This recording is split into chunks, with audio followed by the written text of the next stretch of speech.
this administration is now, in this moment, actively working to subvert labor law in our country and has actively created a massive crisis for hundreds of thousands of workers in my state and across the country. I am a senator in my home to the people of the state of Maryland, where we are the proud home of 494,000 federal workers and contractors. Today, we are in day 8 of a government shutdown, a shutdown that impacts each of these constituents. And let's just speak plain language. My colleagues have the keys to the kingdom. They have control of the White House, the Senate, and the United States House of Representatives. And so they are in control. And their refusal to come to the table in good faith and negotiate a plan that both keeps the government open and makes sure that health care is affordable and accessible is an abdication of duty. So many Marylanders would like to show up to work today and serve the American people, but have been left behind by this administration. Hundreds of thousands of civil servants have been either furloughed or are forced to work without pay, all because this president has decided to shut down the government. And I want to just leave with a quote of President Trump, who once looked into the camera and told us the following, and I quote, "If the government shuts down, I think the president would be blamed, and rightfully so." This shutdown lands at his feet. Thank you. For the record, if Senator Schumer would agree to reopen, it could reopen tomorrow.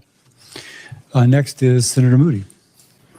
I feel like we have to address all of the comments that have been made, but especially the last entire amount of time that was designed to suggest that this is a shutdown on anyone's watch other than the Democrats. And we cannot let that go unanswered. And I agree with Ms. Abruzzo that this is a system designed against workers in the sense that this whole design of this shutdown, led by Shutdown Schumer and these Democrats that won't just keep the funding going for a few weeks while we can figure out next year's spending, it is their design to blame it on President Trump, to blame it on the Republicans, but it is in fact the Democrats who have decided not to continue funding. So they have to spend an entire time, when I really want to get to bipartisan solutions for labor. I was very excited. I have all these suggestions, especially Florida. I feel like we've done a lot of things right for workers.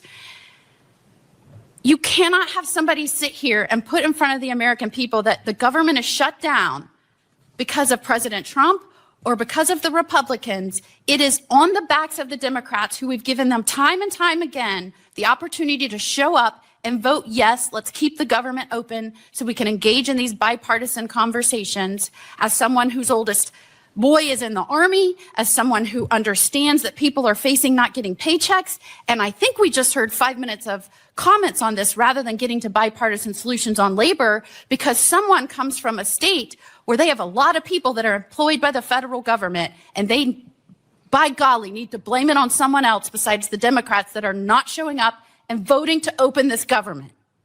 And it makes me incredibly sad, because we have really hardworking people in this country that are not going to get their paycheck very soon.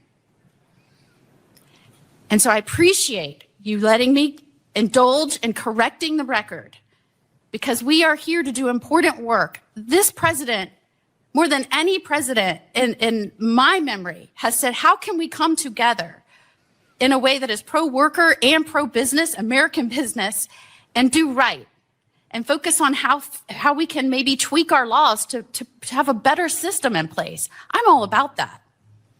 And I appreciate you, sir, for coming in here today and saying, I've asked my members, let's come at this from a politically blind way. Who are the best people and what are the best policies that we can push forward in this new age of America, the golden age of America, where we're focusing not on how do we ensure strong free markets, less red tape, better ability to build businesses, can support our workers and our families, and also have a strong backbone to support those business and our American workers.